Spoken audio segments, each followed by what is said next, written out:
pour moi, puisque c'est la première fois que je parle au pédiatre. J'ai l'habitude de parler aux médecins généralistes, bien évidemment aux gastroentérologues, mais en revoyant un peu l'Helicobacter pylori entre adultes et enfants, il y a beaucoup de différences. Il y a un état d'esprit qui est complètement différent entre la prise en charge d'Helicobacter pylori chez l'adulte et chez l'enfant. C'est deux choses qui sont différentes et moi je vais parler des deux, puisqu'il pourrait vous arriver de voir quelqu'un qui a plus de 16 ans qui va être considéré comme plus ou moins adulte. Donc on va parler des deux. Donc je vais me baser essentiellement sur les recommandations de l'adulte. Les recommandations de l'adulte s'appellent les recommandations de Maastricht. D'accord, on est à la 6e version. Et on va parler bien évidemment des recommandations pédiatriques. Et donc vous allez voir que et les indications de recherche d'Helicobacter pylori et les méthodes de recherche d'Helicobacter pylori et le traitement d'éradication d'Helicobacter pylori sont différents en fonction de la population. Et donc à chaque fois, je vais spécifier que là on parle d'adultes, là on parle d'enfants, parce que vous aurez à traiter, à prendre en charge les deux populations. Les grands enfants pourraient être considérés à partir de 16 ans comme des adultes. Il y a un problème de contamination également familiale. Oui, bien sûr, bien sûr. Alors regardez, on va parler, je l'ai dit, on va parler essentiellement à partir des recommandations de Maastricht. C'est les recommandations, ça c'est sur ça qu'on se base pour parler et pour traiter l'Helicobacter pylori chez l'adulte. Et ça c'est les recommandations qu'a dit notre ami pour l'enfant. Alors, comme vous le savez, l'Helicobacter pylori, c'est une infection qui est fréquente. Il n'y a pas d'autres infections aussi fréquentes que l'Helicobacter pylori dans le monde. Vous avez une idée sur la prévalence mondiale de l'Helicobacter pylori. C'est 50% de la population mondiale. D'accord? Au Maroc, on est à 70% chez l'adulte. Et comme la contamination se fait à un âge très précoce, parce qu'il y a une contamination oro-orale et oro-fécale. Donc là, en principe, quelqu'un qui a l'Helicobacter pylori qui a 40 ans, il l'a attrapé dans la petite enfance. D'accord? On a certaines très mauvaises habitudes d'avoir des contaminations. Alors la plus typique, c'est la maman qui, quand il y a une tétine qui tombe par terre, elle la suce, elle la donne à son enfant. En fait, l'Helicobacter pylori vit dans la salive et vit dans la plaque dentaire. D'accord? Fait de manger de façon commune. Donc on a beaucoup de façons de se contaminer. Et la contamination, elle est orofécale. Et la contamination se fait à l'âge, à la petite enfance. Et donc, ça explique cette très haute fréquence. Et il y a bien évidemment une disparité en fonction du niveau d'hygiène. On va parler de tout ça. Elle donne beaucoup de pathologies. Alors, chez l'adulte, la pathologie la plus fréquente, c'est quoi? La gastrite. Qu'est-ce que ça donne comme symptomatologie? Douleur abdominale. Douleur abdominale. Non. Mauvaise haleine. Dysphagie, non, jamais. Mauvaise haleine. RGO, non. Dyspepsie. En fait, c'est la dyspepsie. Au départ, chez l'adulte, quelqu'un qui a une dyspepsie, le premier réflexe, c'est d'aller rechercher l'Helicobacter pylori. Donc, quand je parle de l'adulte, je parle aussi de quelqu'un qui a plus de 16 ans, qui a une dyspepsie. Et pour savoir ce que c'est qu'une dyspepsie, il faut la définir. La dysphagie, c'est pas un symptôme qui est lié à l'Helicobacter pylori. La dyspepsie, c'est la pesanteur, d'accord? C'est la satiété précoce. On ne peut jamais avoir de vomissement, on ne peut jamais avoir de dysphagie, d'accord? Le LGO, c'est un autre chapitre. Souvent, on confond LGO et dyspepsie. On va voir tout ça en détail. Mais la pathologie la plus fréquemment vue pour l'Helicobacter pylori, c'est la dyspepsie. Et cette dyspepsie, c'est un gros problème chez l'adulte. Vous allez voir pourquoi. Parce qu'on peut avoir une dyspepsie juste parce qu'on a une gastrite chronique, mais on peut avoir les complications de cette gastrite chronique. C'est-à-dire quelqu'un qui a une dyspepsie, ça peut cacher un ulcère.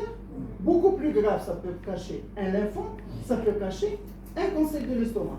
Tous ces états-là sont liés à l'Helicobacter pylori. Mais ça, c'est chez l'adulte. Pas de cancer de l'estomac chez l'enfant. Et donc, vous voyez qu'il y a un état d'esprit qui est différent. Donc, chez un adulte, dès qu'on a de la dyspepsie, on commence à se poser la question, est-ce que c'est juste de la dyspepsie qui est liée à une gastrite ou il y a quelque chose de beaucoup plus avancé? Et c'est pour ça que l'âge est quelque chose de très important pour le raisonnement. Vous ne voyez pas les gens de 40-50 ans, mais nous, quand on a quelqu'un qui a un Helicobacter pylori et qui a 50 ans, il n'y a plus de testement invasif, il faut faire la fibre. D'accord? Donc ça, c'est l'état d'esprit chez l'adulte, chez l'enfant. Ces risques-là sont minimes de lymphome et de cancer, et donc c'est pour ça qu'on a on n'est pas très inquiet quand on a des Helicobacter pylori. Et puis, il y a une efficacité. Le traitement il est codifié, que ce soit pour l'adulte ou chez l'enfant, d'accord? Et il y a une efficacité qui est importante du traitement. Alors, sur le plan épidémiologique, moi je pensais que tout le monde connaissait un peu l'épidémiologie de l'Helicobacter pylori, mais je vous ai dit, comme je l'ai introduit, il n'y a pas d'infection plus fréquente que l'Helicobacter pylori dans le monde. Donc 50%. Prenez les riches et les pauvres, prenez le nord et le sud, c'est 50%. Chez nous, il y a quelques années, on disait on était à 80-90%. Dans le service, on a fait une étude, on avait biopsié tous les malades pour lesquels on faisait une fibro, on était à 90%, une dizaine d'années. Maintenant, on a fait la même étude, on est à 70%. Et là, tout le monde, là, vous êtes conscient, il y a 10 ans, les pédiatres, en fait, l'Helicobacter pylori, c'était le cœur dernier des soucis des pédiatres. Maintenant, les généralistes cherchent l'Helicobacter pylori, le traitent, les gastroentérologues, et donc on a des efforts qui convergent pour diminuer la fréquence de l'Helicobacter pylori. Donc actuellement au Maroc, on est aux alentours de 70% et il y a un gradient nord-sud. D'accord? Alors si vous partez par exemple dans les pays nordiques, d'accord? Les Scandinaves par exemple, vous allez avoir une prévalence de 10 à 20%. D'accord? États-Unis, France, 20%. D'accord?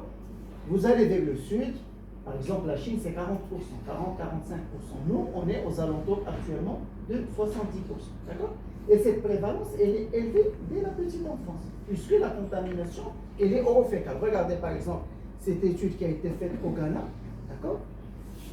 Ben, vous avez la prévalence au Ghana, non, au Kenya, regardez les études chez l'enfant, c'est 73%. D'accord? Donc, c'est une prévalence qui est élevée. D'accord? Alors, à côté de cette prévalence qui est élevée, il y a un fléau mondial. C'est quoi? C'est les résistances aux antibiotiques. D'accord? Non seulement c'est fréquent, mais vous avez la résistance. Et vous avez la résistance à tous les antibiotiques. D'accord? Clarithromycine, d'accord? Métronidazole et amoxicilline. D'accord? Alors quand on parle de résistance, il faut garder en tête que la résistance in vitro n'a pas la même conséquence que ce soit la résistance à la clarithromycine, au métronidazole et à l'amoxicilline. Je m'explique. Alors la résistance à l'amoxicilline, elle est quasiment nulle. D'accord? La résistance au métronidazole, elle est aux alentours de 50%. Mais elle n'impacte pas l'efficacité globale du traitement. Donc ce qui impacte majoritairement l'efficacité du traitement, c'est la résistance à la clarithromycine. C'est pour ça qu'on va définir la résistance dans un pays par le taux de résistance à la clarithromycine. D'accord? Un pays, que ce soit 10% de résistance au métronidazole ou la 40%, ça n'a pas d'efficacité, ça n'a pas de retombée sur l'efficacité. D'accord? C'est la clarithromycine qui définit la résistance. Est-ce que c'est clair? Ça, c'est un point qui est très important. Donc, regardez ici, dans tous les pays, donc vous avez des taux de résistance à la clarithromycine qui sont élevés, qui dépassent les 50%. Alors, je vous ai dit que chez l'adulte, l'Helicobacter pylori est responsable de plusieurs pathologies. Il y a des pathologies digestives et des pathologies extradigestives. D'accord? Alors, les pathologies digestives, symptomatiquement, elles donnent toutes ce qu'on appelle de la dyspepsie. D'accord? Donc, quand vous avez quelqu'un d'adulte qui a de la dyspepsie, ça peut être lié, comme a dit mon ami, juste une gastrite chronique. Donc, pour parler d'une gastrite chronique, il faut faire une fibro. D'accord? Avant de faire la fibro, symptomatiquement le malade, il a une dyspepsie. Alors, c'est quoi la définition de la dyspepsie? C'est la pesanteur épigastrique, c'est la satiété précoce et c'est le ballonnement épigastrique. Il n'y a pas, on peut avoir des nausées, mais on n'a jamais de vomissement.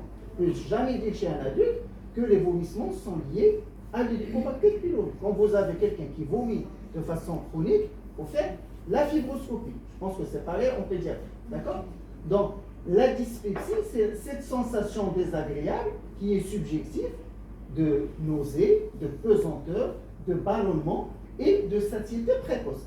Ça, chez l'adulte. Pourquoi? Parce que l'adulte, il a eu une gastrite chronique pendant des années. Il a été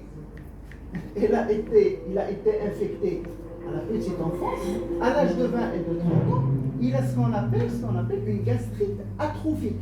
D'accord? Donc il a fait son chemin et il a de l'atrophie. Il peut avoir de la métaplasie. En fait, finalement, c'est cette filiation gastrite chronique, métaplasie, dysplasie, cancer, c'est ce qu'on craint. Et c'est pour ça qu'en gastroentérologie adulte, dès qu'on a quelqu'un qui a d'Helicobacter pylori, on pense qu'il a d'Helicobacter pylori, il a une dyspepsie, il a plus de 50 ans, on sait qu'il a eu 50 ans d'évolution. Donc il faut faire la fibroscopie. Ce n'est pas le même raisonnement que chez un enfant. C'est vrai? Donc la dyspepsie, c'est le même symptôme, mais il peut cacher de grosses maladies, des maladies qui sont très graves. Le moins grave, c'est l'ulcère. Vous avez le lymphome. Le lymphome gastrique, il est quasiment tout le temps associé à l'Helicobacter pylori. Vous avez l'adénocarcinome gastrique et vous avez tout ça, on le met, le symptôme, c'est la dyspepsie. Et puis vous avez des manifestations extradigestives, il y en a beaucoup. Alors si vous prenez plus de vous allez voir qu'est-ce que peut donner l'Helicobacter pylori chez l'adulte. Vous allez trouver tous les mots, le Parkinson, la démence, l'infarctus. Et ce qui est sûr, c'est que c'est associé au PTAI, d'accord? Et à la limite sidéropénique après un bilan digestif et gynécologique négatif. D'accord? Il ne faut pas mettre l'anémie de l'adulte sur le compte de l'HP avant de faire un bilan digestif chez l'homme et un bilan digestif et gynécologique chez la femme. Vous comprenez? C'est le même raisonnement que chez l'enfant. Vous allez voir ça. Alors, juste pour vous rappeler la dyspepsie, alors est-ce que ça vous arrive d'avoir de la dyspepsie chez l'enfant? Oui. L'expression, comment il exprime, je parle donc du grand enfant. Du grand enfant. C'est tout à fait, donc, il le dit. Par contre, l'enfant plus jeune, il emprunte quand même plusieurs. Ça, c'est très important. Donc, je voulais avoir ce type de commentaire parce que on considère que c'est un état d'esprit, ce que je vous ai dit, l'Helicobacter pylori chez l'adulte et chez l'enfant, c'est deux états d'esprit qui sont différents. D'accord? Pour l'adulte, on essaie d'avoir des symptômes pour dire qu'on va détecter l'Helicobacter pylori. Maintenant, chez l'enfant, même si on a des symptômes, on ne les rattache jamais à l'Helicobacter pylori. On les rattache jamais. Ça veut dire que, a priori, l'Helicobacter pylori chez l'enfant, je parle de l'enfant de moins de 12 ans, il devrait être asymptomatique. D'accord? Donc, si vous avez des symptômes, le premier réflexe, c'est de ne pas chercher l'Helicobacter pylori. Chez l'adulte jeune ou le grand enfant, oui, c'est un réflexe. Mais chez le jeune enfant, en principe, l'Helicobacter pylori, il est asymptomatique. Sinon, si vous cherchez l'Helicobacter pylori, on va voir quelles sont les indications qu'on pourrait imaginer pour l'Helicobacter pylori chez l'enfant. On va le trouver tout le temps, puisque c'est juste une question de prévalence. Vous allez le chercher chez quelqu'un qui a un anisme, vous allez le trouver. Mais ce n'est pas pour autant que ça, c'est responsable. Vous allez chercher chez quelqu'un qui a une maladie cœliaque, une suspicion de maladie cœliaque. Alors si vous ne cherchez pas la maladie cœliaque et vous cherchez l'Helicobacter pylori, au lieu de trouver la maladie cœliaque, vous allez trouver l'Helicobacter pylori, vous allez traiter. Et donc c'est un état d'esprit qui est autre. D'accord? Donc chez l'enfant, a priori, on devrait considérer que c'est asymptomatique. Donc il s'adapte bien, ça s'emboîte bien chez le grand enfant à partir de 16 ans, mais chez l'enfant, non, il n'y a pas beaucoup de symptômes. Oui, donc si j'arrive à comprendre, il y a l'expression clinique chez le grand enfant, c'est un petit peu le résultat de l'installation des lésions. Exactement. En fait, c'est une filiation. En fait, c'est toujours comme ça. Moi, je ne sais pas si vous connaissez l'histoire de l'Helicobacter pylori. En fait, l'Helicobacter pylori, au départ, le papier, il a été rejeté. D'accord? Et celui qui a écrit le papier, pour prouver que ça donnait la filiation gastrite aiguë, gastrite chronique, il a ingéré lui-même l'Helicobacter pylori et il a fait des fibros pour avoir cette filiation. Et en fait, la filiation, elle est toujours comme ça. C'est une bactérie dont le corps n'arrive pas à se débarrasser. Quand vous avez l'Helicobacter pylori, vous le gardez, d'accord, pendant des années, d'accord, et il passe d'une filiation gastrite aiguë, gastrite chronique. Et puis, vous avez des lésions qui vont apparaître. Quelles sont ces lésions? Il y a de la gastrite chronique, il y a de l'atrophie, qui est un état clinique définitif. Vous avez de la métaplasie qui va apparaître, d'accord? Donc, il y a des changements structurels au niveau de la muqueuse gastrique. Et puis, vous avez de la dysplasie de bas crâne, de la dysplasie au crâne. Et tout ça, c'est une filiation chronologique, d'accord? Donc, au départ, vous n'avez pas l'atrophie, et donc vous n'avez pas les symptômes. Et c'est pour ça que chez le jeune enfant, même s'il a l'Helicobacter pylori, quand il est symptomatique, on considère qu'il a des symptômes parce qu'il a une autre pathologie, pas l'hélicobacter pylori. Donc, vous voyez que c'est un état d'esprit qui est différent. Là, chez l'adulte, il a une dyspepsie, on cherche l'hélicobacter pylori, on va traiter. Chez l'adulte jeune, ou là, chez l'enfant à partir de 15-16 ans, il peut avoir le même raisonnement. C'est-à-dire qu'il a commencé à faire, s'il a fait sa gastrite aiguë à l'âge de 6 mois ou de 1 an, ben finalement, il peut commencer à faire de la gastrite chronique à l'âge de 15 ou de 20 ans. D'accord? Donc ça, c'est un état d'esprit qui est différent. D'accord? Alors, la dyspepsie, ne confondez jamais la dyspepsie et le reflux. Parce que c'est deux pathologies qui sont bêtes. D'accord? La dyspepsie. Alors, quelle est la différence? Quelqu'un peut m'éclairer sur cette différence? Il y a la différence entre dyspepsie et reflux. Parce que souvent, on met les deux dans le même panier. C'est au niveau vraiment gastrique. Oui, on met les symptômes, sur le plan symptomatique. Ah, donc, comme a dit, donc la lourdeur, la pesanteur, le reflux, c'est une brûlure. Alors, le RGO, c'est deux symptômes. Ça cible le diagnostic. C'est les régurgitations acides et c'est le pyrosis. Voilà. Vous avez le pyrosis et régurgitation acide chez quelqu'un qui est jeune, vous avez votre diagnostic, vous n'avez pas besoin de faire la fibroscopie pour poser le diagnostic. D'accord? Pourquoi il est important de faire la différence entre reflux et dyspepsie? Parce que la dyspepsie, la physiopathe là, l'hélicobacter pylori, il est impliqué, c'est un facteur. D'accord? Quand on a quelqu'un, un adulte qui a de la dyspepsie, on appelle ça une dyspepsie non investiguée. S'il a moins de 45 ans, il n'a pas de signe de gravité, c'est qu'il ne saigne pas, qu'il n'a pas de dysphagie, qu'il n'a pas d'amaigrissement, on considère que ça peut être lié à l'hélicobacter pylori et on va chercher l'hélicobacter pylori, on va le traiter. Le reflux, il n'a rien à voir avec l'HP, d'accord? La seule chose qu'il faudrait prendre en considération, quand on donne des IPP au locaux, moi je ne sais pas, vous avez des jeunes qui ont 15-16 ans, vous allez les traiter pour reflux. Quel est le reflux ou l'hélicobacter pylori?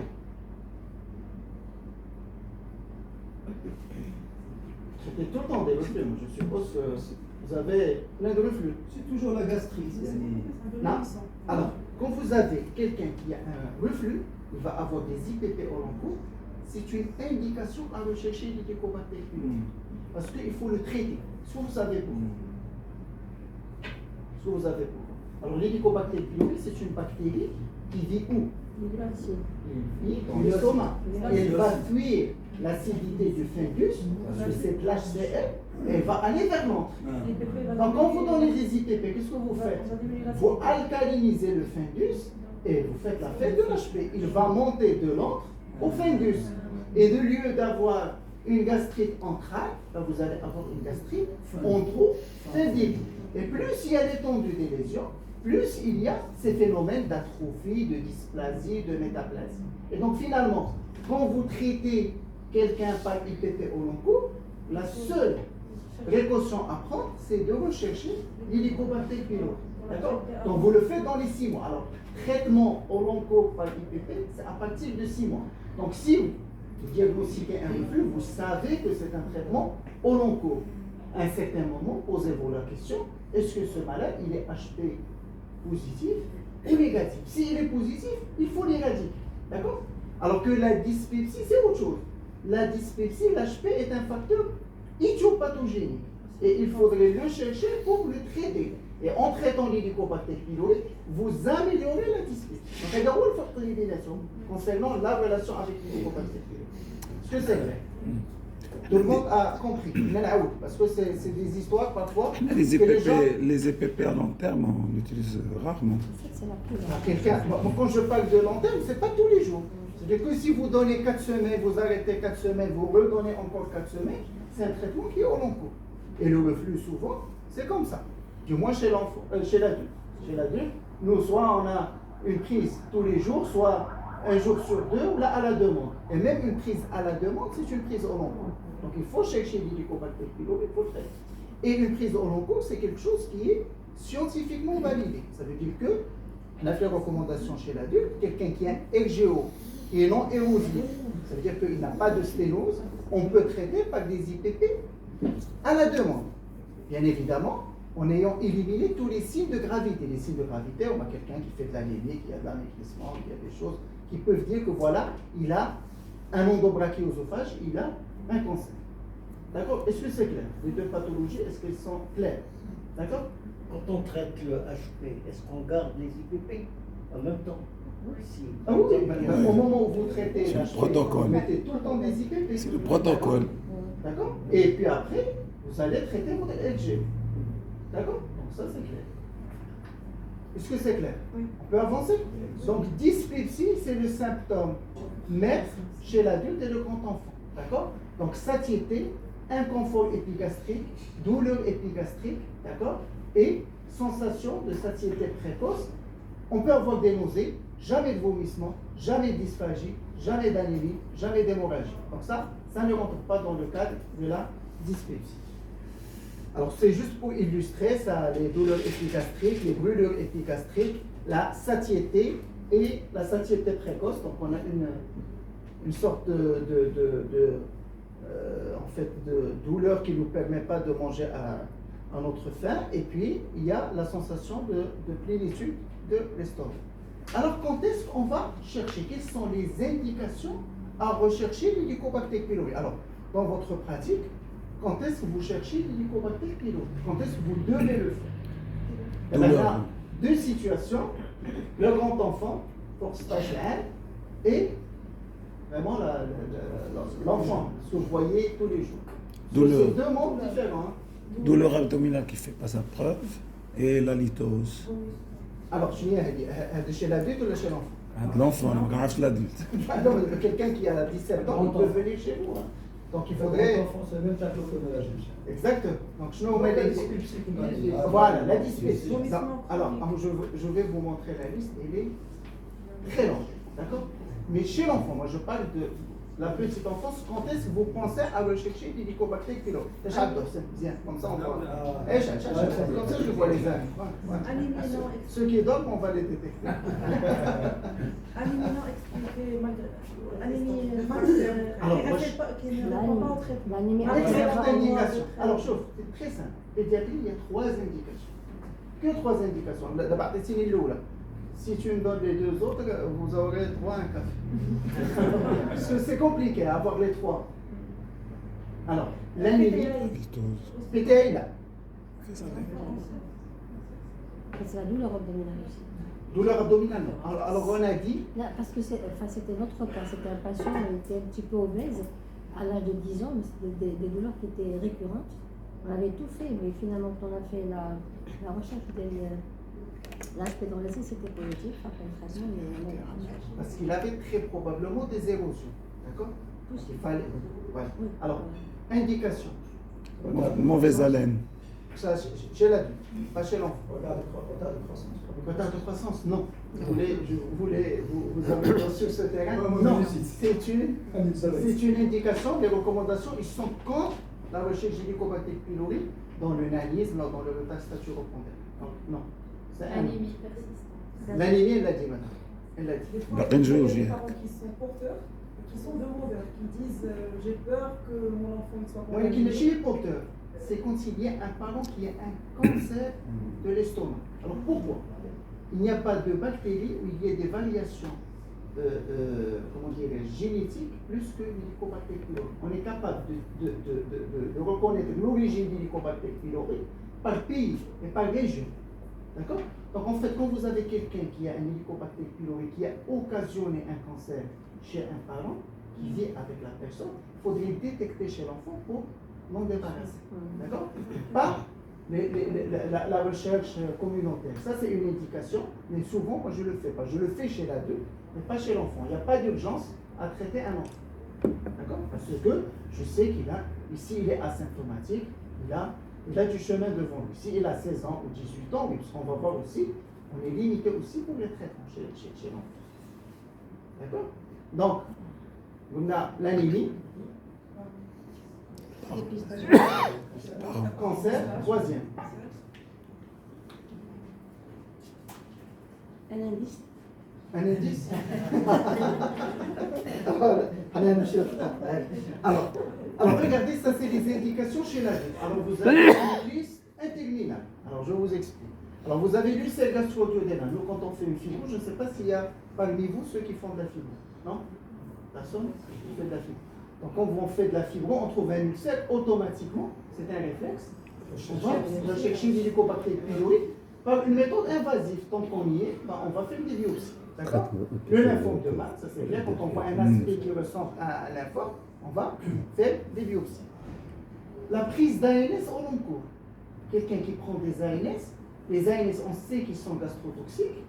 D'accord? L'Helicobacter pylori, on sait qu'il est gastrotoxique. On ne peut pas arrêter un traitement qui est prescrit. Ben, on va chercher l'Helicobacter pylori pour l'éradiquer. D'accord? Très bien. Parce que là, c'est une histoire d'adulte. Parce que plus on a des comorbidités, plus on a besoin d'ANS. D'accord?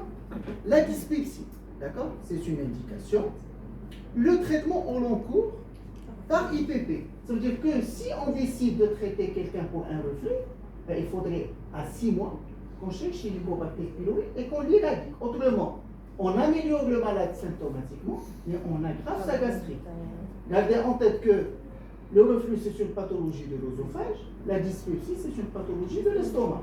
Quand vous traitez l'œsophage, ben, sans éradiquer l'HP, vous aggravez la pathologie de l'estomac. Donc il faut absolument rechercher l'Helicobacter pylori et l'éradiquer.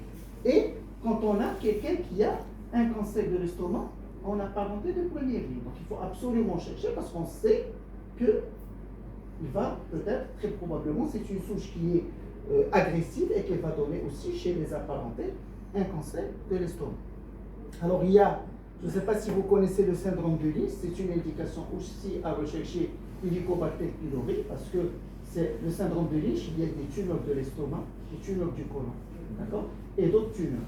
Donc quand on a ce syndrome de Lys, on sait qu'il existe au niveau de la famille, ben, on va chercher l'Helicobacter pylori, on va l'éradiquer. Quand on fait par exemple une biopsie gastrique et on trouve de l'atrophie, ben, il faut chercher pourquoi on fait de l'atrophie, il faut faire une recherche sur l'Helicobacter pylori. Vous avez, regardez ici, l'anémie par carence en fer sans cause trouvée. Ça veut dire nous, l'Helicobacter pylori, ce n'est pas le premier bilan quand on fait une anémie. D'accord? Pareil pour un jeune adulte. D'accord? Il faut faire la fibo, la colono, chez la femme, l'examen gynécologique. D'accord? Le PTAI, d'accord, et la prévention du cancer, ça chez les patients qui vont avoir un bypass gastrique, donc il faut absolument rechercher l'Helicobacter pylori et l'éradiquer. Et donc finalement, ce qui est important chez l'adulte, alors l'adulte, on a une dyspepsie, d'accord, on n'a aucun signe de gravité, ça veut dire qu'on n'a que la pesanteur et la plénitude, d'accord, on n'a que ça, on n'a pas d'anémie, on n'a pas de dysphagie, on n'a pas d'amaigrissement, on n'a pas d'antécédents familiaux de cancer, on n'a pas de perte de poids. À ce moment-là, quand on vit dans un pays à haute prévalence d'Helicobacter pylori, ça veut dire au-delà de 20%, on n'est pas à 20%, mais à 70%, la première chose, c'est ce qu'on fait, c'est qu'on va faire la stratégie du test intrigue. Ça veut dire qu'on va chercher l'Helicobacter pylori et on va le traiter. Donc on n'a pas besoin de faire la fibro dans ce cas. Mais si vous avez des signes de gravité, vous avez quelqu'un, l'âge est un signe de gravité, il a plus de 50 ans. Donc vous vous dites, cette dyspepsie, ça peut cacher un cancer. Donc je fais la fibroscopie, je vais voir ce qui se passe et je vais en même temps faire des biopsies. Est-ce que c'est clair? D'accord? Donc ça, c'est l'état d'esprit chez l'adulte. Donc devant une dyspepsie... S'il vous plaît, je reviens juste un peu en arrière, là vous avez parlé quand est-ce qu'il faut chercher l'Helicobacter. Mais il y a la vitamine, la carence en vitamine B12. Oui. Alors, toute carence en vitamine B12, il faut la chercher. Chez l'adulte, oui, on cherche. Toute carence. On cherche. Mais c'est pas en première ligne là encore. C'est pas en première ligne, mais on garde en tête qu'on peut avoir un déficit en vitamine B12 qui est lié à l'Helicobacter pylori, pour la simple raison que l'Helicobacter pylori peut donner une gastrite phendique. D'accord? Quand vous avez une gastrite phendique, vous n'avez plus de sécrétion du facteur intrinsèque. Ce facteur intrinsèque, il est obligatoire qu'il se combine avec la vitamine B12 pour qu'il puisse être absorbé au niveau, je vous rappelle, d'anciennes histoires, au niveau de l'iléum. Donc c'est obligatoire. Donc si vous avez un déficit en vitamine B12, peut-être qu'il y ait une gastrite phendique auto-immune. Alors la gastrite phendique auto-immune, parfois elle est déclenchée par mimétisme immunologique avec l'Helicobacter pylori. Il y a certains composants de l'Helicobacter pylori qui ressemblent aux cellules pariétales et donc vous allez avoir des anticorps Helicobacter pylori qui vont attaquer les cellules pariétales et vous allez avoir moins de facteurs intrinsèques et moins d'absorption de la vitamine B. Est-ce que c'est clair? D'accord? Donc vous voyez que chez l'adulte, il y a beaucoup d'indications. Pour voir la différence. Chez l'enfant, que 3 petites indications à rechercher. Et donc tout ce qui est dyspepsie chez quelqu'un qui est jeune, qui a 8 ans, 10 ans, je pense que la dyspepsie n'existe pas tellement chez l'enfant. Et en gros, si vous avez des symptômes, il faut chercher autre chose. Ce n'est pas en première ligne que vous allez chercher l'Helicobacter pylori. D'accord? La dyspepsie, c'est ainsi subjectif. L'enfant ne peut pas s'exprimer. Exactement. Ça, c'est quelque chose, parce que c'est une symptomatologie, il va vous dire quelque chose qui sent. Alors, regardez. La dyspepsie, là où on devrait, parce que quand on cherche l'Helicobacter pylori, on a 2 façons de faire. D'accord? On a la façon invasive et la façon non invasive. La façon invasive, c'est de faire la fibroscopie, faire des biopsies. D'accord? Façon non invasive chez l'adulte, on a 3 tests. C'est quoi? Les anticorps dans les selles, D'accord? test respiratoire. Test respiratoire. Et la sérologie, il faut l'oublier. Il faut l'oublier. La sérologie, il faut l'oublier. C'est maintenant la seule utilité qu'on a pour ça. C'est quand on a une phase hémorragique chez un patient qui saigne, donc on fait la sérologie, d'accord? Et puis quand on a, par exemple, on veut faire une étude épidémiologique, c'est très simple de faire sur une banque de sang combien il y a de prévalence de l'Helicobacter pylori parce que c'est des anticorps.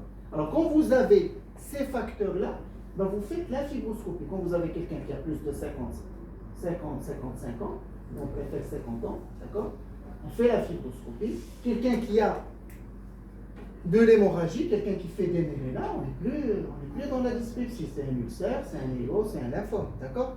Quand il y a de la dysphagie, quand il y a des vomissements, on n'est plus dans le cadre de la dyspepsie, d'accord? Quand on a une perte de poids, quand on a des anomalies d'examen clinique, quand on a une histoire familiale de cancer digestif et quand on a de l'anémie, d'accord? Quand on a de l'anémie chez l'adulte, pas pareil que chez l'enfant, on démarre par une fibroscopie. Quelqu'un qui a une dyspepsie et une anémie, on fait la fibroscopie, d'accord?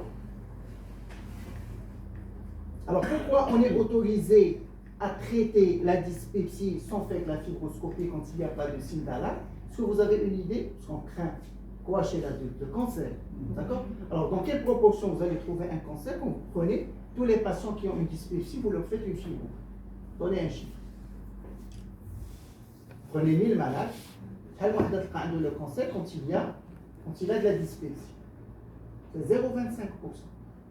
D'accord? Et souvent à 0,25%, ils ont des facteurs. Soit il est anémique, soit il commence à perdre du poids. Donc on peut les détecter cliniquement. Donc c'est pour ça qu'on est autorisé à traiter l'HP sans faire de la fibroscopie de façon systématique. D'accord? Voilà. Alors, ça, on vient à l'enfant.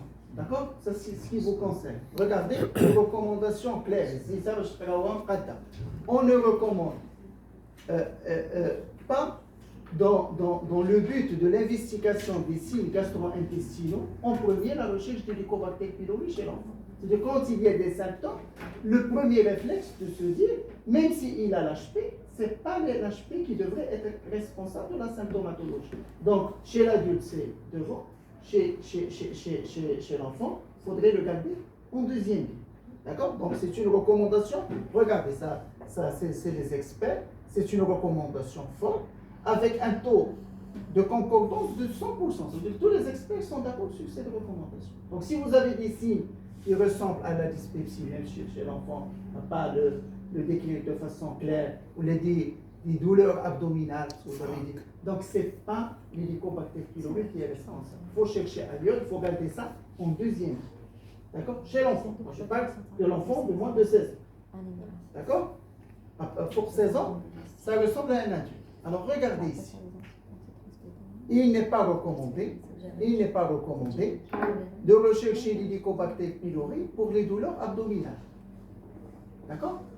Ça, c'est le nom. Donc, c'est clair. Regardez ici, l'agrément, il est à 100%. D'accord? Il n'est pas recommandé de rechercher l'HP chez quelqu'un qui a une anémie. Toute simple. On va chercher l'Helicobacter pylori chez quelqu'un qui a une anémie qui est résistante au traitement martial. D'accord? Mais toute anémie, on ne va pas chercher l'Helicobacter pylori chez l'enfant. D'accord? Mais chez l'adulte, quand il a une dyspepsie, une anémie, non seulement il faut chercher l'HP, mais il faut faire la fibroscopie. D'accord? Donc, c'est deux choses qui sont différentes. Les recommandations sont contre l'utilisation, la recherche d'Helicobacter pylori pour le retard.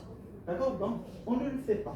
Et on ne cherche pas l'Helicobacter pylori quand qu'on veut rechercher, par exemple, on fait le bilan d'un PTAL. Ce n'est pas la première chose à rechercher. Donc, je vous mets les trois indications indiquées.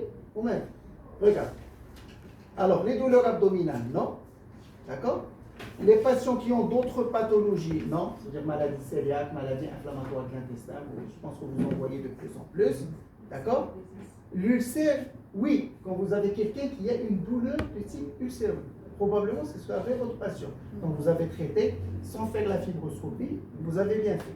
Mais finalement, c'est les ulcères. Quand on fait une fibro, quand on a une symptomatologie qui ressemble à une symptomatologie ulcéreuse, il faut rechercher l'Helicobacter pylori. D'accord? Les patients qui sont apparentés, première ligne, à des gens qui ont un cancer gastrique. Yes. D'accord? La recherche d'Helicobacter pylori chez des patients qui vivent en Europe, parce qu'ils viennent de pays où il y a une prévalence élevée, là, il ne faut pas chercher d'Helicobacter pylori, de toutes les façons, ça ne nous concerne pas. L'anémie, au départ, non. L'anémie réfractaire, oui. Regarde, l'anémie réfractaire au traitement martial, oui. Il faut chercher l'Helicobacter pylori et si vous le trouvez, vous le traitez. D'accord? Le PTAI, non. Et le retard statural, non. Donc, trois indications. Vous mettez un coup. Chez l'enfant, très simple. Chez l'adulte, à partir de 16 ans, vous collez aux recommandations de l'adulte. D'accord? Donc ça, c'est une diapositive que je vous laisse. Comme ça, vous avez, il y a des indications qui sont claires. Oui, c'est un nom, cette phrase strong, ça veut dire qu'on ne peut pas. Oui, donc, l'anémie est conditionnée par l'anémie réfractaire. Alors, l'anémie chez un jeune enfant, ça ne peut pas être un cancer de l'estomac. Donc, on est dans cette optique-là. C'est souvent par problème d'apport. Donc, vous traitez. Maintenant, vous traitez. L'hémoglobine ne monte pas, à ce moment-là, vous dites, est-ce qu'il y a de la gastrite atrophique qui fait qu'il y a une malabsorption du fer. Et donc à ce moment-là, on va chercher l'Helicobacter pylori, et si on le trouve, on le traite. Et ça arrive. L'hémoglobine, elle monte un peu, et la ferritine non. Est-ce qu'on peut considérer comme... Oui. Ok, d'accord. On arrive quand même à un taux d'hémoglobine qui est satisfaisant. L'enfant continue à prendre donc, le traitement, la ferritine ne monte pas. D'accord, ça veut dire que ce que vous donnez, c'est juste... D'accord. Là, il faudrait chercher... Même pas 2 mois, l'hémoglobine a 4 هنا كتسمى l'anémie réfractaire inexpliquée. Vous cherchez votre Helicobacter pylori. Dans les cas de cancer de l'estomac, vous cherchez l'Helicobacter pylori. Et quand vous avez une symptomatologie qui ressemble plutôt à l'ulcère. D'accord?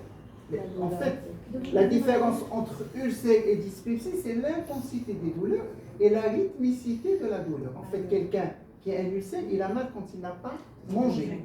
Quelqu'un qui a une dyspepsie, il a mal quand il mange. D'accord? Il a une satiété précoce, il a une plénitude. D'accord? Et souvent, j'ai vu, moi j'ai mon premier stage avec la P3, on faisait de la fibro avec le professeur à Paris, c'est là où j'ai vu mes premières fibroscopies, et les ulcères, ils existent chez l'enfant. Il y en a. Hein. Donc quand vous avez une symptomatologie, ben, il faudrait à ce moment-là demander une fibro, mais si vous ne pouvez pas, pensez, hein, vous cherchez des Helicobacter pylori. Parce que déjà, vous avez un problème de moins, que les adultes. Là, quand quelqu'un a une douleur et il a 50 ans, ce n'est pas l'ulcère qui nous dérange. Nous, on pense au lymphome et au cancer. Il y a un cancer de l'estomac à 10 ans, c'est quasiment très rare. Ça existe, hein, malheureusement. J'ai fait ma thèse sur le cancer colorectal chez l'enfant. Je sais que ça, des fois, c'est exceptionnel. On a une enfant, elle était juste à mon problème d'anémie, qui était réfractaire au traitement, avec une sérologie de la maladie cœliaque qui était limite. Donc, je l'ai adressé pour une fibroscopie, pour vraiment trouver le diagnostic de la maladie cœliaque. Il s'est révélé que c'était un HP positif. Donc il y avait des érosions. Alors regardez, je vous dis, des ulcer disease and erosions. sais, les érosions bulbaires, ça donne la même symptomatologie qu'un ulcère. Donc c'est une faim qui est douloureuse, d'accord? D'accord? C'est une faim qui est douloureuse et c'est les gens ont mal quand ils n'ont pas mangé. D'accord? La dyspepsie, c'est quand tu manges ou tu es mal. Tu as de la pesanteur, tu as de la plénitude, tu n'es pas bien. D'accord? C'est clair? Des enfants qui sont sous anti-inflammatoires, stéroïdiens au long cours, et qu'on met sous IPP, est-ce que c'est pas une indication? Si on se met, il n'y a pas de recommandation claire pour ça, mais s'il a 15 ou 16 ans, vous... Là, moi, une arthrite chronique juvénile chez à 10 ans. Moi, je mettrais les mêmes réflexes. Quoique, ce n'est pas dans les recommandations. Parce que les recommandations qui existent, moi, je les ai copiées, collées directement des recommandations des pédiatres. Mais logiquement, oui. Mais ça doit être vraiment une toute petite tranche de votre population que vous suivez. Mais moi, je serais d'accord pour le faire. Je cherche l'Helicobacter pylori parce que c'est un autre facteur d'agression de l'estomac, donc je le chercherai. Dans ce cas-là, je le cherche. Mais chez l'adulte, il n'y a aucun doute qu'il faut le faire. Mais il n'y a pas de recommandation pour ça. Mon avis. Mais pour les recommandations, il faut avoir des études. On va arriver, par exemple, pour la discussion du traitement. Je ne sais pas comment vous traitez ici l'Helicobacter pylori, et chez les enfants, et chez celui qui a 16 ans ou plus, mais on verra. Il y a ce qui est recommandé, vous allez voir aussi, il y a des choses qu'on peut faire qui ne sont pas dans les recommandations qu'on va partager. D'accord? Alors, comment vous faites le diagnostic de l'Helicobacter pylori, et chez l'adulte et chez l'enfant? Là encore, deux situations. La recherche d'HP dans les selles. D'accord? Test respiratoire. L'adulte, chez l'enfant. L'enfant, d'accord? Test respiratoire. Test respiratoire. D'accord? Fibroscope. Fibro, d'accord? Alors, recherche des marqueurs, c'est-à-dire de l'antigène d'Helicobacter pylori dans les selles chez l'enfant? Non. D'accord? Non. Chez l'adulte? Oui. Chez l'enfant? ما بقاش انا شو انا شكلها ريكومونداسيون كان الزاف كنحطها لك عرفتي علاش باش ما يكون ليا والو. Regarde, alors regarde. Non, moi je vous prends les recommandations telles qu'elles sont. Il y a des choses où on émet des avis, il y a des choses qui sont recommandées. C'est-à-dire que, alors, les niveaux des hiérarchies de la science, c'est les études, les méta-analyses, et il y a les recommandations. Quand vous avez une recommandation, c'est la synthèse de méta-analyse. Donc il n'y a plus d'avis à donner dessus. D'accord? Vous allez trouver que... Et les positifs, Hein? la sérologie, HP dans les selles, c'est les positifs? L'antigène. Non. À la recherche. Ils disent que c'est pas bon, il ne faut pas le faire. Vous allez... Alors chez l'adulte, test respiratoire, recherche d'antigènes dans les selles. C'est bon. Quand vous voulez faire une méthode non invasive, supposons quelqu'un qui a 16 ans, qui a de l'anémie et qui ressent de la dyspepsie. Celui-là, il faut faire la fibroscopie. D'accord? Donc il faut faire une méthode invasive. Donc ça, c'est une situation rare chez le grand enfant, mais chez l'adulte, par exemple, quelqu'un qui a 60 ans, il a une dyspepsie, on ne va pas faire le test respiratoire. On fait la fibro pour voir est-ce qu'il y a de l'HP, mais aussi les complications de l'HP. Est-ce qu'il a de la métaplasie? Est-ce qu'il a de la dysplasie? Est-ce qu'il a déjà un cancer? Est-ce qu'il a un ulcère? Donc on fait la fibroscopie. Donc quand vous voulez être dans le non invasif, d'accord, vous faites le test respiratoire et la recherche de l'antigène dans les selles. Quand vous avez décidé, parce que vous avez des éléments qui vous poussent à faire la fibroscopie, il y a la diapositive que je vous ai montrée, l'âge de plus de 50 ans, les vomissements, l'anémie, la perte de poids, les antécédents de cancer. À ce moment-là, vous faites la fibro et vous recherchez l'HP par une méthode invasive, c'est-à-dire biopsie. Alors vous avez la biopsie, mais on peut faire aussi la culture. Personne ne le fait, donc vous oubliez la culture. Et vous pouvez faire de la PCR. Il y a la PCR sur cette biopsie. Là encore, dans les recommandations chez l'adulte et chez l'enfant, il faudrait le faire. Mais ça coûte 1000 dirhams. Par exemple, à Casa, il n'y a que 2 ou 3 laboratoires qui le font. Donc, techniquement, ce n'est pas faisable. Et on considère que tous les patients sont résistants à la clarithromycine et on traite en fonction de ce réflexe. D'accord? Mais si on trouve chez un enfant à la biopsie, là j'ai eu 2 cas, on a fait chez des enfants une biopsie, un enfant il avait 5-6 ans, Oui. L'autre fois, elle avait chez 9 ans. Et ils ont trouvé de l'hélicobacter et c'est des gastropédiatres qui ont décidé de traiter. Donc je ne sais pas. Bah, s'ils ont fait la fibrose, c'est qu'il y avait une indication de rechercher l'hélicobacter pylori. Et s'ils l'ont trouvé, ils vont le traiter. D'accord? Parce qu'il ne va pas faire le fibrome juste parce que il n'a aucun symptôme. Il a sûrement des symptômes qui ont poussé le gastropédiatre à faire la fibroscopie. Et donc, quand vous cherchez l'hélicobacter pylori pour une symptomatologie qui est compatible, vous le traitez. Maintenant, la question est quelle est quand vous faites des biopsies pour autre chose. Elle est pour une maladie cœliaque ou là pour une maladie inflammatoire de l'intestin. Et vous trouvez l'hélicobacter pylori, là, ils disent qu'on peut ne pas traiter. D'accord? Le fait de trouver l'hélicobacter pylori chez l'enfant n'est pas équivalent tout le temps à un traitement. Je suis pas l'adulte. L'adulte, si vous faites la fibro, vous trouvez l'HP, vous traitez. Pourquoi? Parce que vous savez qu'à l'âge adulte, il y a des risques de cancérogénèse. À 10 ans, il ne va pas faire le cancer. Mais si on trouve une métaplasie, Pardon? Si on trouve un Jacobida, ils ont trouvé une métaplasie. Ils ont trouvé qu'il y avait déjà des remaniements Je ne importants. suis pas sûr, madame. Métaplasie, c'est très tôt pour avoir la métaplasie. La métaplasie, il faut revoir l'anapathe. La métaplasie, on demande à un autre anapathe de lire. Voilà. D'accord? Donc, vraiment, c'est un terrain, c'est un cancer qui se prépare. à 10 ans, mais de toutes les façons, si vous avez ça, c'est pas un crime de traiter, pas un crime de traiter à 10 ans. D'accord? Donc, avec il y a 5 ans, il ne fallait pas le traiter, à votre avis? Moi, je traiterai. Franchement, moi, je ne suis pas gastropédiatre, mais selon les recommandations, il ne faut pas traiter. S'il n'a pas, mais maintenant, si à la fibroscopie, il avait des érosions, il avait une gastrite pétéchiale, ça veut dire que les symptômes sont liés à l'hélicobacter pylori, il faut traiter. Et la même chose, quand il a la fibroscopie pour rien, sûrement, il a eu une symptomatologie digestive. Donc, le gastro, il a fait la fibro, il a trouvé, il faut voir le compte rendu endoscopique. Il a une gastrite pétéchiale, il a des érosions bulbaires, il a un ulcère. S'il a ça, bien évidemment, il faut traiter. Et on vous a dit que parmi les indications de rechercher et de traiter l'hélicobacter pylori, c'est l'ulcère et les érosions. Alors les érosions sont des petits ulcères, c'est juste des abrasions. Si on ne traite pas à l'âge enfant, il va évoluer vers l'âge. Maintenant, si on adopte ce type de raisonnement, il faut traiter tout le monde. Ça veut dire qu'on va faire un dépistage systématique de la population générale, parce que tout le monde va avoir ça. Mais on a déjà trouvé, on traite. Oui, donc il n'y a pas de dépistage. L'idée, c'est qu'il n'y a pas de dépistage. On a une très grande discussion.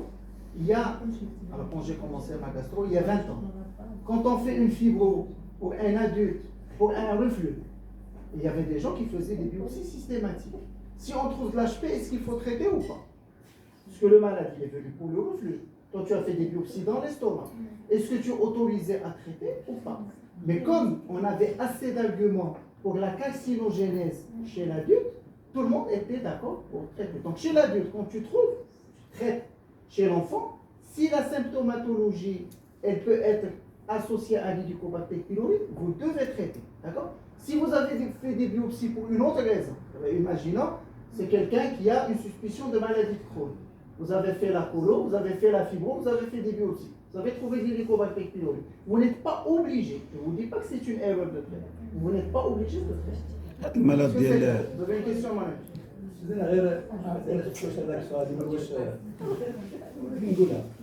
Même j'ai entendu dire que chez l'enfant, l'HP il a un effet protecteur. Ah, bien, Bien. Alors, c'est une excellente. Moi, j'évite toujours de dire ça parce que les gens après. Alors, chez l'adulte, qu'on soit clair. Alors, est-ce que vous savez qu'en traitant l'hélicobacter pylori, dans l'année qui suit, il y a 3 fois plus de reflux qui se déclenchent? Allez, parce que l'hélicobacter pylori, qu'est-ce qu'il a comme enzyme? L'enzyme est très connue. L'uréase, elle alcalinise autour. Et donc, il fabrique de l'alcalinisation. Quand vous traitez l'HP, juste après, vous avez une remontée de l'acide. Et c'est pour ça qu'il y avait cette discussion. Si j'ai pour le reflux, il a des symptômes de reflux, tu vas traiter l'HP, tu vas aggraver. Et lui, il va te dire, mais moi, je suis venu pour le reflux, je ne suis pas venu pour l'HP. Tu as aggravé ma symptomatologie. Et donc, moi, je dis toujours aux gens, trouver une bactérie qui est très méchante, qui va faire le cancer. Donc, on est obligé de la traiter. Vous allez vous aggraver momentanément, mais on va vous traiter parce que vous ne pouvez pas la garder. Ce type de raisonnement, ils ne disent pas chez l'enfant. Il n'y a pas de risque de suite de cancer. D'accord? Donc il y a cet effet-là, tu as tout à fait raison. المرض ديال الدكتور الصخراوي Malheureusement, ما صيفطاتو للدار البيضاء il y a des symptômes.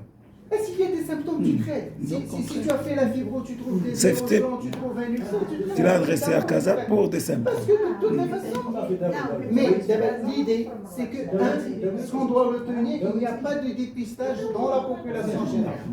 C'est très fréquent, donc on prend des malades, des groupes de malades. Et chez l'enfant, c'est beaucoup plus restreint.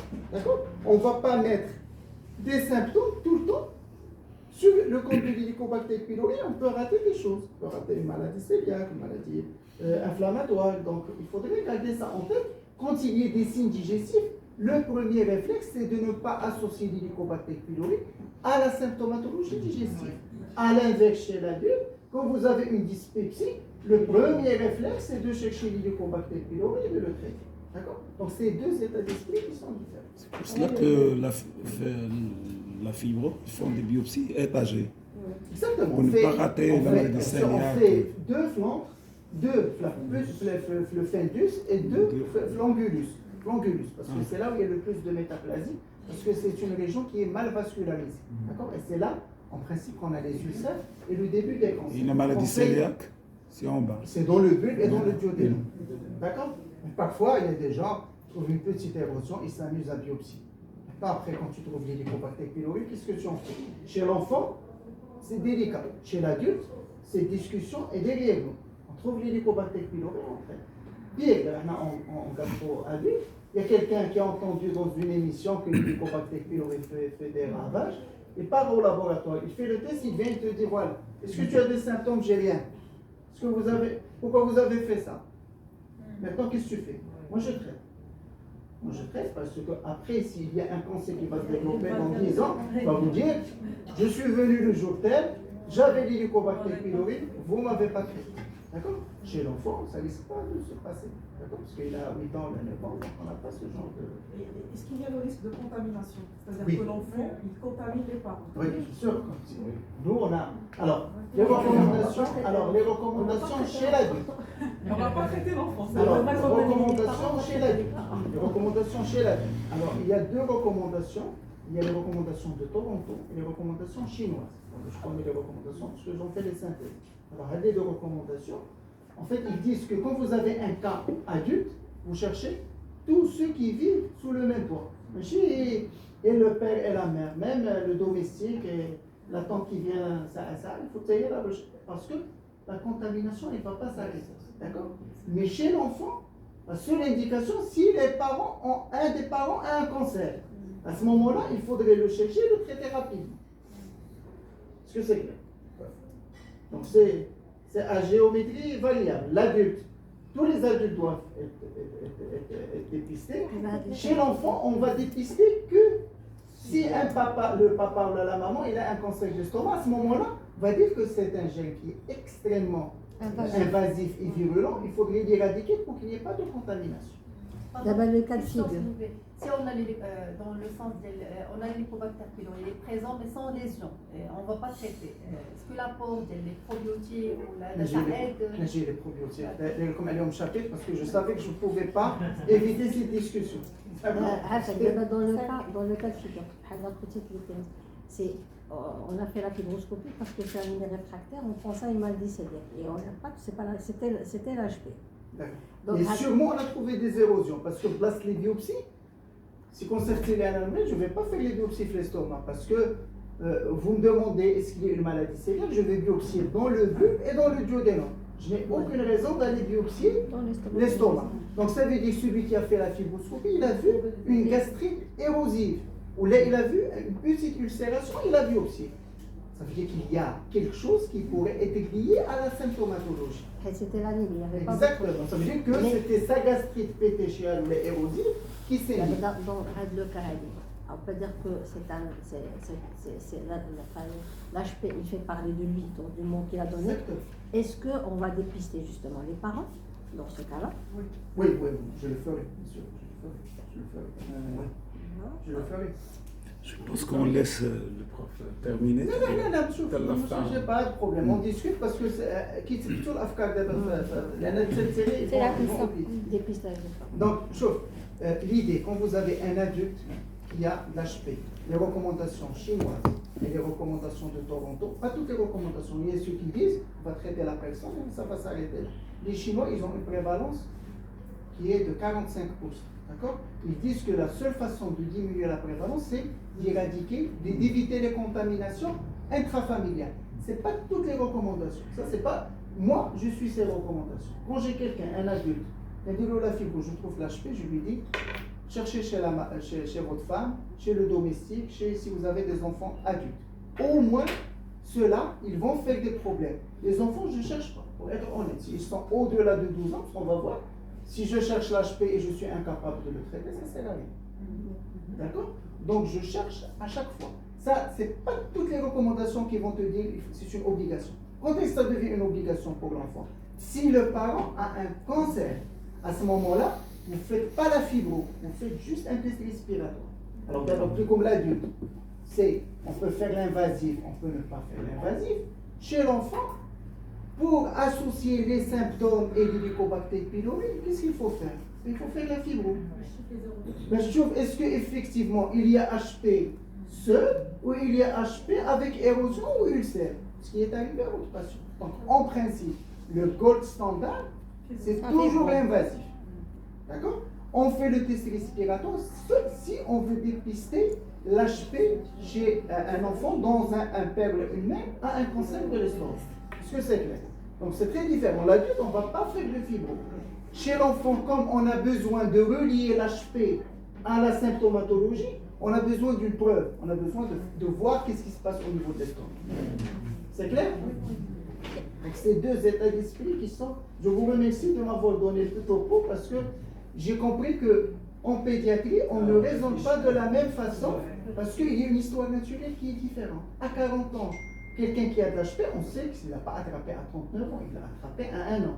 Donc à 39 ans, il y a des dégâts qui sont installés. On sait qu'on peut avoir de la gastrite atrophique, de la métaplasie, de la dysplasie. Donc on va tout le temps éradiquer et s'il y a des signes de gravité, on va faire la fibro. Mais chez un enfant, comme souvent c'est asymptomatique, on a besoin d'avoir la preuve qu'il y a des érosions ou des ulcères et on va majoritairement demander. Alors maintenant, si vous avez une symptomatologie, elle est hors recommandation. Ça c'est mon conseil ou c'est ma façon de voir. Si vous avez une symptomatologie qui est compatible avec un ulcère qui ne saigne pas bien évidemment ou des érosions, ça veut dire des douleurs qui ne sont pas au moment de la satiété. C'est au moment, c'est la fin douloureuse. À ce moment-là, vous pouvez chercher des hélicobactéries. La question, madame. Non? La question. Non, une question. Oui. Mais tu n'es pas autorisé à poser une question. Une question moyenne. Oui. Le chef cuisinier قال لك تسالي مش مجدد. Alors pour moi, c'est pas la mezzel. أعطيني 20 minutes parce que la discussion avec 30 minutes, 30. Ça avance. La Excusez-moi discussion avec les amis est très intéressante. pour les ulcérations, l'HP responsable des ulcérations, ils peuvent être gastriques, ils ne peuvent pas être duodénales. C'est souvent, c'est gastrique, oui. Quand on trouve des ulcérations duodénales, souvent c'est un Crohn, c'est une maladie cœliaque, c'est pas les érosions. Classiquement, c'est l'encre et le fungus. Il y a des mamans qui viennent pour. Moi, ils ont une. La maman a un hélicobacter. Il y a Wallo, non, force Alors maintenant, je vois le traitement. S'il a 5 ans, comment tu vas le traiter? Tu vas avoir des problèmes. D'accord? On peut le traiter, mais finalement, il faut lui expliquer. Il faut juste être outillé. Vous lui dites que maintenant, il ne risque absolument rien. Et il va être contaminé. Donc, on va attendre jusqu'à l'âge de 12 ans, plutôt de 18 ans. On va voir ce qu'on a comme possibilité pour le traitement. Donc, on va avancer, sinon on ne va pas en finir. D'accord? Alors, regardez. Adulte, on a dit fibroscopie s'il y a des signes de gravité, test respiratoire ou recherche d'antigènes dans les selles si il n'y a pas de facteur de risque. Les signes rouges, il y a l'anémie, l'héréna, amaigrissement, âge plus de 50 ans, Vous allez directement vers la fille. Chez l'adulte, regardez, chez l'enfant, on recommande le diagnostic d'Helicobacter pylori should be, devrait être par une biopsie gastrique. Ça veut dire, pour dire que l'Helicobacter pylori est responsable de la symptomatologie, il faudrait qu'on voit les lésions et qu'on biopsie. Autrement, si vous le faites par intestin invasif, ayez pathologie à la positive. Donc tu vas traiter les 70%. D'accord? L'anémie, la maladie cœliaque, les douleurs, peut-être une cystite, une infection urinaire. À chaque fois que vous allez rechercher, vous allez trouver. D'accord? Donc vous devez avoir la certitude que c'est lié à la chose. Et ça, c'est la même recommandation que les gastropédiatres. هذه gastropédiatre. C'est Espgan. C'est la L'européenne. l'enfant. C'est le Maastricht. On est l'Espgan. L'Espgan ou la Européenne société. D'accord. Alors, Inch'Allah, في الكونغري ناسيونال الآن ندير une séance de gastropédiatrie. باش نعلمكم باش alors ça va être la deuxième semaine de décembre. Parce que j'aimerais bien que les pédiatres et les gastropédiatres voilà. Parce que ce genre de discussion, je me suis rendu compte que il y a des pathologies de transition, les maladies inflammatoires, les maladies auto-immunes, l'hépatite auto-immune, la CPP elle est exceptionnelle, l'hépatite auto-immune, vous avez des formes pédiatriques. Donc ces pathologies de transition, c'est un colonne joint et Tu as dit quoi? Ça va? Ça rajoute. C'est pas la porte à côté, mais c'est simple. C'est sympathique. Là, simple. Hein?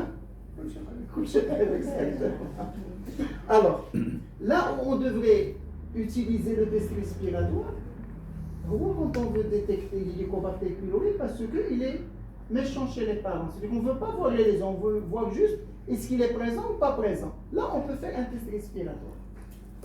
Sauf que le test respiratoire, on ne peut pas le faire chez les tout petits. Exactement. Alors regarde, tu vas y مكتوبة تقولوا ليش لقيت لحم مقتون هاي. Noir sur blanc, parce que c'est pour ça que je mets les recommandations, c'est pas mon avis. Ça, c'est l'avis des experts. Regardez, avec 100%. Je n'ai dit against, on est contre l'utilisation de test dans les seins. D'accord? Et la recherche, bien sûr, il y a les anticorps, soit dans le sérum, mais soit aussi il y a maintenant des kits de tests rapides dans la salive, ça ne marche pas. D'accord? C'est rien. Deux recommandations, regardez le taux d'agrément. 100%. C'est-à-dire qu'il n'y a personne qui est contre cette histoire. C'est un problème de... histoire, la discussion est close. Maintenant, si quelqu'un vous le dit, je dirais dire raison. C'est un problème de sensibilité ou de spécificité? Pardon? C'est un problème de spécificité du test ou de sensibilité? Non, c'est un problème de sensibilité. Et c'est des faux positifs, mais il y a plus de problèmes de sensibilité que de spécificité. Mais il y a les deux. Pour le test salivaire, on avait essayé un test salivaire chez la de service. Bah, croyez-moi, il ne fait pas mieux que le placebo. Qui fait 50% des patients. Je pense qu'ils ont fait cette recommandation. Il y a une analyse derrière. Oui, c'est clair. Alors, quand vous avez envie de voir le détail, il y a la recommandation, vous voyez toujours le texte en bas. Là, on a fait les recommandations marocaines du cancer colorectal. On vient d'établir la maladie de Crohn, etc. Il y a une méthodologie pour établir les recommandations. On ne peut pas émettre une recommandation parce qu'on a envie de le faire. Alors, il faut voir le type de gradation. Regardez ici. Là, recommandation conditionnelle. Là, regardez. Recommandation strong. Ça veut dire que tu as au moins une méta-analyse. Donc, la discussion est close.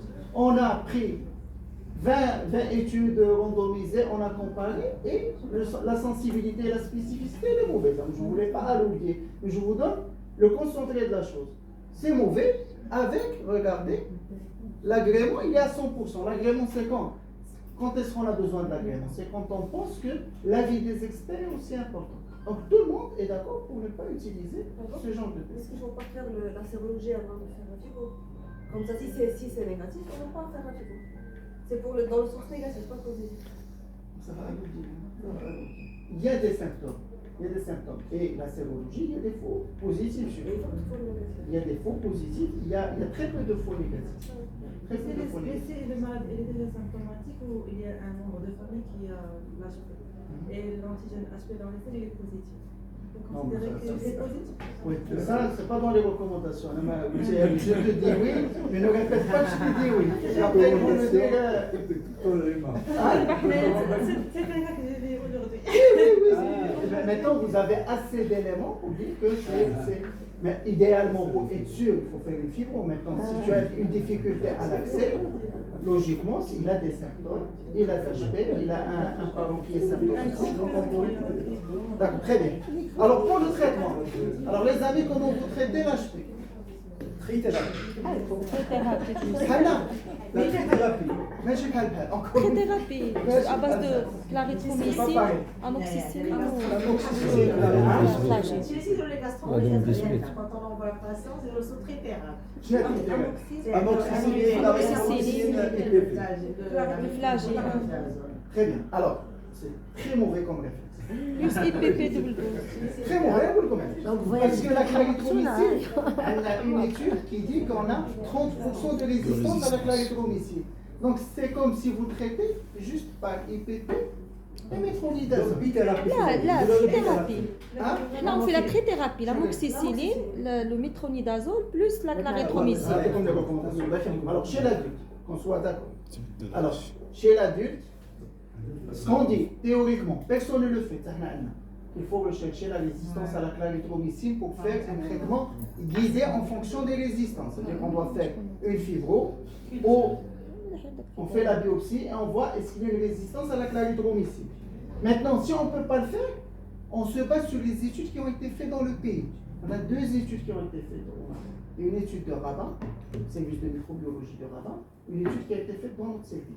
Les deux sont concordants. On a plus de 15% de résistance à la clarithromycine. Celle de Rabat, elle est à 28% de résistance à la clarithromycine. La nôtre, elle est à quasiment 16%. Ça, il y a quelques années. Peut-être qu'on a une augmentation de la résistance. Donc, on doit considérer qu'on est dans un pays à haute résistance à la clarithromycine pour l'Helicobacter pylori. Qu'est-ce que disent les recommandations pour l'adulte? L'adulte, qu'est-ce qu'on dit? Quand vous avez une résistance de plus de 15% ou dans des pays, juste à côté en Algérie, il n'y a pas d'études. Donc ils ne savent pas. Donc ils doivent considérer par défaut qu'ils ont une résistance qui est élevée, parce qu'on est juste à côté. Et donc, qu'est-ce qu'on fait? Première option, c'est la quadrithérapie bismutée. Mais chez la quadrithérapie classique, c'est la deuxième option quand on n'a pas le traitement bismuté. D'accord? Alors, chez l'adulte, vous connaissez le traitement qu'on a, commercial, voilà. Alors, il y a des doses qui sont fixées. Le problème, c'est que vous, pour les enfants, vous avez besoin de pondérer en fonction du poids. D'accord? Donc, vous allez voir que ça ne marche pas aussi possible. Alors, chez l'enfant, alors, chez l'adulte, ça c'est très important. Quand vous avez quelqu'un qui a une dyspepsie, d'accord? Quand vous avez quelqu'un qui a une dyspepsie, on a dit, le réflexe, quand il n'y a pas de signe de gravité, qu'est-ce qu'on fait? On cherche Helicobacter pylori, on va traiter. Quel est le taux de réponse au traitement? En pourcentage. 90.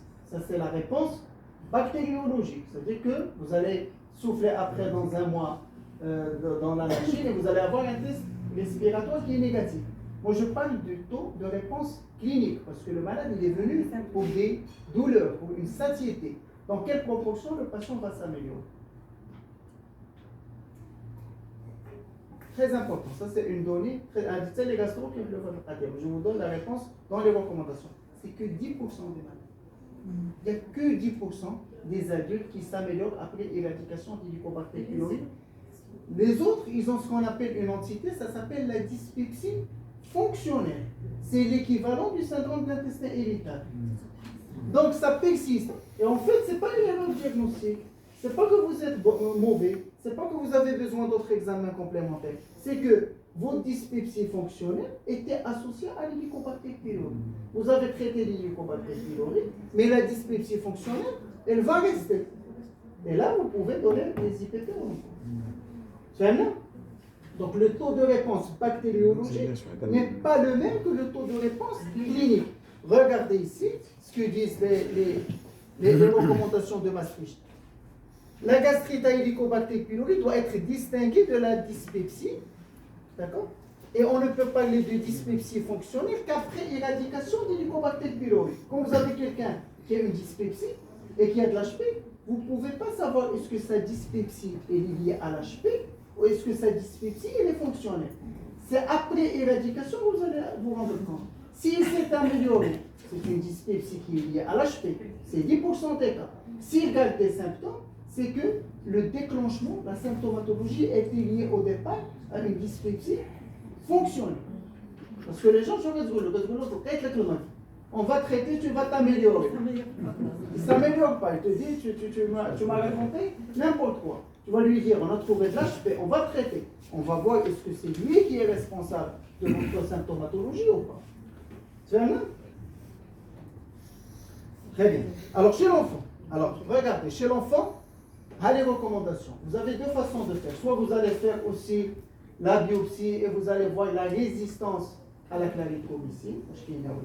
D'accord? Alors, si vous avez la résistance à la clarithromycine, ça veut dire que vous avez fait la susceptibilité. Ça, on ne le fait jamais. D'accord? Donc, c'est non. Donc, il y a deux protocoles.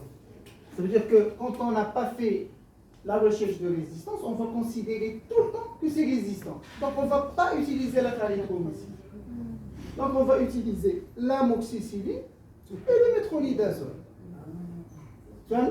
Donc, je trouve que c'est mauvais quand on donne de la clarithromycine, parce qu'on quand on ne fait pas de recherche, on doit considérer que c'est résistant d'emblée à la clarithromycine. La résistance au métronidazole? Alors, la résistance au métronidazole, c'est 40%. Mais je vous ai dit, elle n'impacte pas la résistance in vitro, n'impacte pas l'efficacité in vivo. Comme il y a la clarithromycine, c'est elle qui détermine le taux de réponse. Alors, si vous avez l'amoxicilline, il n'y a pas de résistance au marron.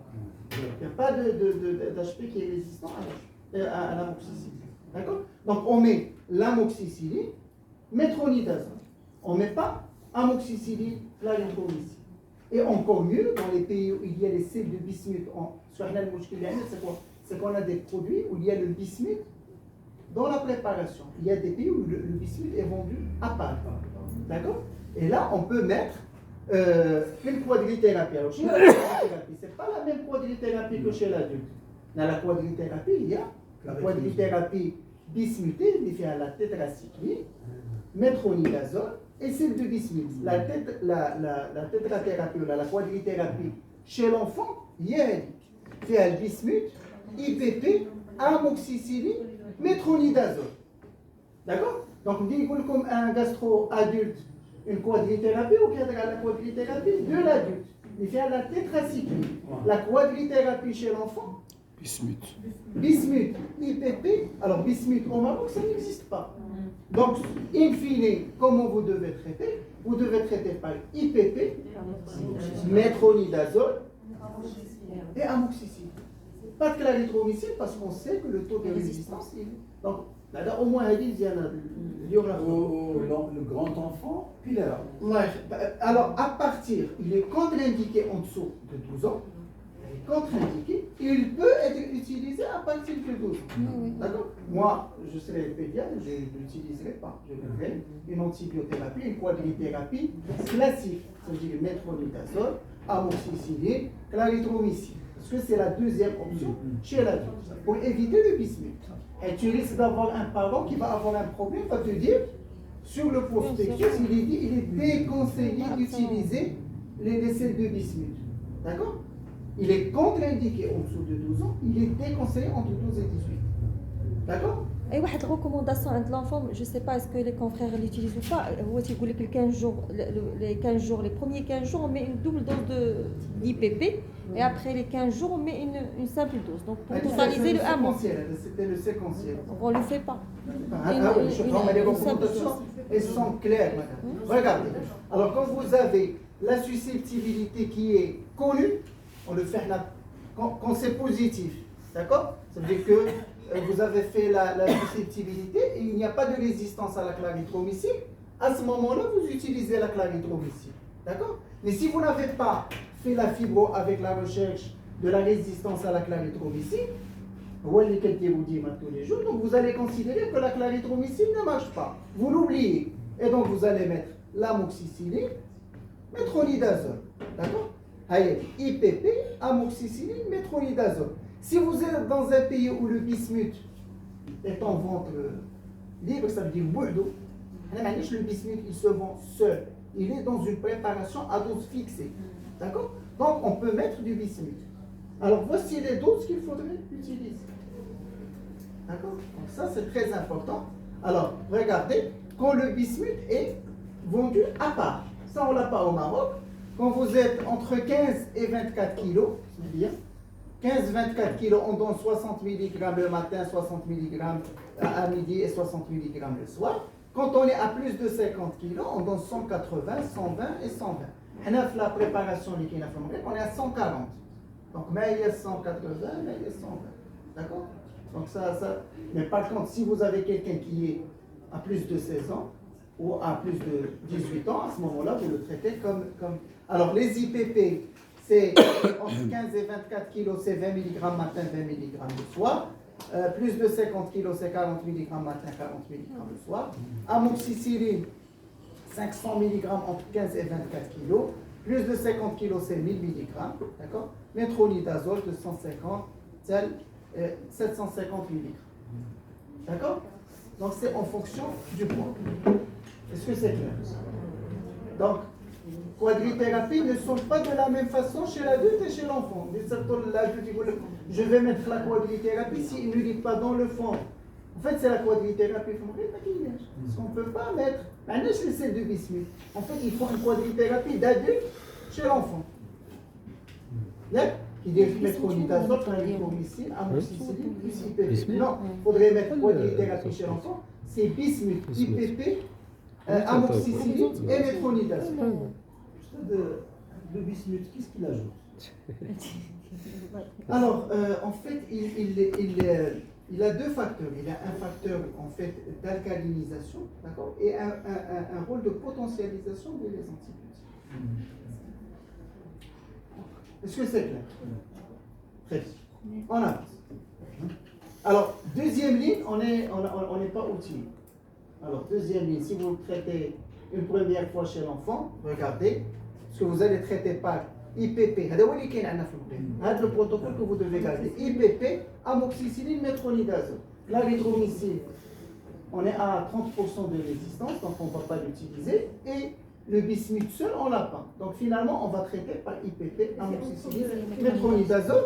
Maintenant, si ça ne marche pas, qu'est-ce que vous allez faire? Si vous mettez de la clarithromycine, vous savez que dans 30%, vous allez tomber, vous allez traiter que par l'amoxicilline. À ce moment-là, il n'y a plus que la fibro avec la recherche de résistance pour guider le traitement. C'est jamais une urgence chez un enfant. Encore une fois, quelqu'un qui a une ulcère, qui a une ulcère qui saigne. Mais en pratique, il y a personne qui le fait. Parce que cette histoire, moi, je sais qu'avec un enfant, c'était des parents qui étaient partants. Donc ils veulent l'antidéo. Donc il a eu le premier traitement IPP, métronidazole, amoxicilline. Ça n'a pas marché, il a gardé toujours les douleurs. Et il a pris la compréhension chez les parents. Les probiotiques, on va y arriver. Pour vous dire, après, on s'est dit, allez, on va faire. Là, ils ont accepté de refaire la fibro avec l'Echnadixès. On ne savait pas que le laboratoire m'a arrêté l'antibiogramme. Non, mais j'ai l'antibiogramme. C'est un test PCR de résistance. L'antibiogramme, il se fait dans 3 ou 4 laboratoires de référence au Maroc. Vous savez que l'Helicobacter pylori, la culture de l'eau est très difficile. Parce qu'il a besoin de 100 cheval. C'est très cher. C'est 6 000 dirhams. C'est très compliqué. C'est un jeu, on n'a pas encore ça. D'accord? Donc, si vous demandez l'antibiogramme dans le petit laboratoire de coin, jamais vous allez l'avoir. Donc, dès qu'il y a une biopsie, on demande une PCR de recherche de résistance à la clarithromycine. Et sur CASA, on n'a que 2. Peut-être un troisième qui fait ça. Donc, ce n'est pas quelque chose qui se fait de façon routinière. D'accord? Donc, quand vous envoyez une biopsie, il va faire l'anapathe. Il va pas faire la PCR ou l'antibiogramme. On peut faire un même canon qui dit. Je pense pas, mais je dis que je. Non, je- 15 ans. je- 15 ans. parce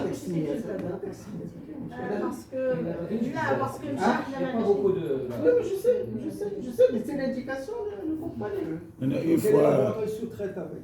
Non, non, ils font ici. Ils font ici. Je dis non, ok. Non, Là, pas ici. il y a- Casa. Ils sous-traitent avec ceux de Casa.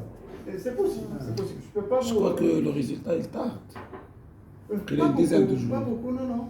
Une semaine. Une semaine.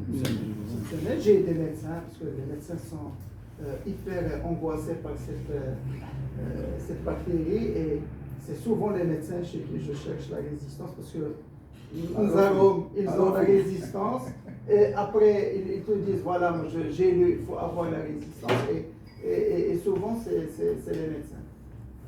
D'accord, on avance. Donc là, quadrithérapie, donc la rétrovision, oui, oublie. La durée de traitement. Alors, 10 et 14 jours. Alors, mettez plutôt 14 jours s'il y a. Alors, comment on peut améliorer les résultats de traitement d'éradication du Helicobacter pylori? Question très importante. Alors, c'est les probiotiques. Alors, probiotiques, on va faire un petit virage sur les probiotiques parce que c'est important. Souvent, vous avez l'habitude d'utiliser les probiotiques pour la diarrhée, mais maintenant, vous avez un effet de plus. Alors, chez l'adulte, c'est quelque chose qui est décidé. D'accord? C'est une indication formée. D'accord? Alors, S'il vous plaît, parce que j'ai encore 40 ans. qu'est-ce que ça veut dire éradiquer? C'est combien de temps? 5 ans, 10 ans? Non, C'est un peu rejeté. C'est fini. Non. Les anticorps anti-Helicobacter pylori ne sont pas protecteurs. Et on peut voir une réinfection. Alors, les taux de réinfection dépendent du niveau d'hygiène du pays. Alors, on sait que sur 5 ans, tu as 10% de risque d'être réinfecté. D'accord? Donc, tu peux être éradiqué du haut, votre femme n'a pas été éradiquée, vous allez être réinfecté juste après. Les c'est une éradication du gène que tu avais, mais ça ne te protège pas contre les réinfections. Et les médecins, c'est une population à risque. Parce qu'on est en contact avec la salive des patients. D'accord? Alors, les dentistes, et moi les endoscopistes. Parce que quand le malade tousse, il y a quelques gouttelettes de salive que l'endoscopiste ingère avec l'Helicobacter pylori, malheureusement. Donc on sait que l'urine, c'est les endoscopistes, derrière il y a les dentistes, après il y a tous les médecins et les pédiatres. Exactement. Et donc finalement, on a beaucoup de recontamination. Alors il y a des pays où il y a le taux de recontamination, il est de 10%. Là, il y a une étude. En fait, tu peux être réinfecté juste après le traitement d'éradication parce que tu vas être réinfecté par celui le cuistot qui n'a pas été éradiqué. Vous allez perpétuer cette... Ce n'est pas un critère pour traiter, parce que s'il va être réinfecté dans les recommandations. Bon, un diabétique, on le traite par insuline, il va faire encore d'hyperglycémie, c'est pareil. C'est pas parce qu'il y a un risque de réinfection qu'on ne va pas traiter. Parce qu'au moins, il va avoir 3 ou 4 ans où l'estomac n'est plus agressé par l'Helicobacter pylori. Mais quand on traite quelqu'un, s'il ne fait pas de symptômes, on ne va pas rechercher est-ce qu'il a été réinfecté. S'il fait des symptômes, on va le faire. Parce qu'on me pose souvent la question. D'accord? C'est-à-dire que si vous pouvez avoir une éradication efficace aujourd'hui, dans 2 ans, vous allez avoir une réinfection. Et c'est pour ça qu'il faudrait toujours faire le contrôle du traitement pour voir est-ce qu'on est devant un échec de l'éradication ou une réinfection. C'est clair? Pour la prévention intrafamiliale, quel conseil on peut quand même leur dire? Alors, s'il n'y a que des adultes, il faut traiter tout le monde. C'est ce que je fais. Je cherche, je traite. Parce que finalement, il y a ce qu'on appelle les infections ping-pong.